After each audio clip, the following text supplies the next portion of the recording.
నాకు పవన్ కళ్యాణ్ అన్న నా దేవుడు. సో నా సొంత అన్నయ్య ఎలానో ఆయన పేరు రమణ, దూది వెంకటరమణ.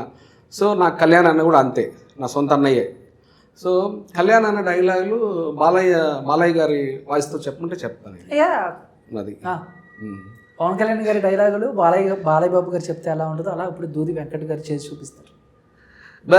కొన్నిసార్లు రావడము లేట్ అవ్వచ్చేమో కానీ రావడం మాత్రము పక్క, అక్కడైనా మరి ఇక్కడైనా.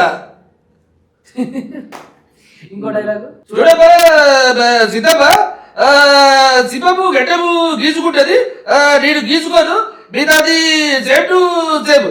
ఎటు మంచు మనకైతే ఆ కిక్కే వేరేపా. నాకు కొంచెం తెక్కు ఉంది, దానికి లెక్క, నాకు కొంచెము తెక్కు ఉంది, దానికి ఒక లెక్క ఉంది. నేను లెక్క తేలుస్తా, ఆ కిక్క ప్రాక్టీస్ చేస్తారా ఇలాగా ఇంట్లో? అది ఎందుకో ఒకప్పుడు చేశాను సార్, ఇప్పుడేం స్పెసిఫిక్ గా చేయట్లేదు.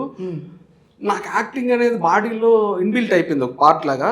ఇట్లా నేను దాదాపు ఒక 10 మందిని ఇమిటేట్ చేస్తాను, వాళ్ళు కూడా ఎందుకు అలా బాడీలో ఉండిపోయారు. బట్ ఒకప్పుడు చేసింది, అసలు ప్రాక్టీస్ చేయకుండా రాదు.